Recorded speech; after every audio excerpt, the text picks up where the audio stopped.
Hello বন্ধুরা। তো দেখো আজকে আমি আবার একটা রেসিপি নিয়ে চলে আসলাম তোমাদের কাছে। আজকে আমি বানাবো এই যে ডালের বড়া বানিয়ে তরকারি বানাবো। দেখো আমি কিভাবে বানাই। প্রথমে ডালটা ভিজিয়ে রেখে দিয়েছিলাম, তারপরে 15 মিনিট 10-15 মিনিট ভিজিয়ে ওটাকে পেস্ট বানিয়ে নিয়েছি। দেখো এর মধ্যে একটু পেঁয়াজ কাঁচা লঙ্কা দিয়ে বড়া বানিয়ে নিলাম। আর মশলার জন্য দেখো আমি কি নিয়েছি।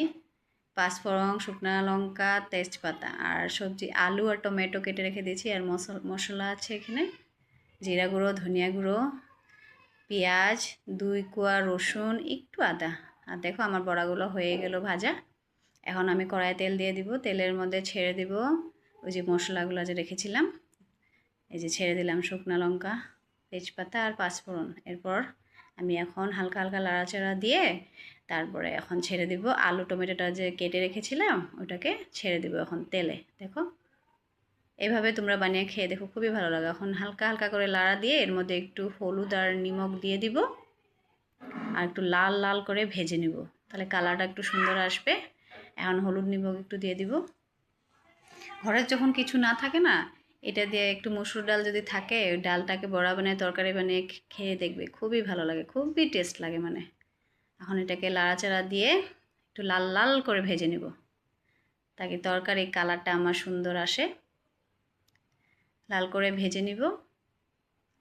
ভেজে নেওয়ার পরে এখন দেখো কালারটা একটু একটু আসছে না, সুন্দর হচ্ছে, লাল লাল হচ্ছে কালারটা। এই যে দেখো ভাজা হয়ে গেল আমার। এখন আমি দিয়ে দিব মশলা যে পেস্ট করে রেখেছিলাম, ওই মশলাগুলো দিয়ে দিলাম। দেখো এটাকে এখন সুন্দরভাবে কষিয়ে নিতে হবে মশলাটাকে, যত কষাবে অতই টেস্ট আসবে। সুন্দরভাবে আরও একটু কষাতে হবে। এর মধ্যে হলুদ দিয়ে দিব, নিমখ দিয়ে দিব, আবার লাড়াচাড়া দিব। লাড়াচাড়া দিয়ে ভালোভাবে মশলাটাকে কষিয়ে নিব। দেখো মশলাতে বেশি কিছু দেই নেই, জিরা গুঁড়ো, ধনিয়া গুঁড়ো, কাঁচা লঙ্কা, আদা আর 2 কোয়া রসুন, বাস, পেঁয়াজ এটুকুনি। এই যে এখন আমি এর মধ্যে হালকা পরিমাণে অল্প চিনি ফেলে দেব। চিনি ফেলে দিলে মানে ফিনিশিংটা খুবই ভালো আসে আর খেতেও খুব টেস্ট হয় লাস্টে। দেখো চিনি দিয়ে দিলাম। এখন একটু হালকা লাড়াচাড়া দিয়ে দিব। লাড়াচাড়া দেওয়ার পরে তো মশলা আমার হয়েই গেল, প্রায় হয়ে গেছে। এখন আমি এর মধ্যে দিয়ে দিব জল, পরিমাণ মতন জলটা দিয়ে দিব। এত বেশিও জল দিবে না, পরিমাণ মতন একটু জল দিয়ে দিবে। দেখো আমি জল দিয়ে দিলাম সুন্দরভাবে। এখন আমার ঝোল ফুটে যাবে। এই যে দেখো ফুটে গেছে আমার ঝোলটা। এখন এর মধ্যে বড়াগুলো দিয়ে দিব। দেখো কি সুন্দর কালার হয়েছে না, দেখো এখন এটা ফুটবে।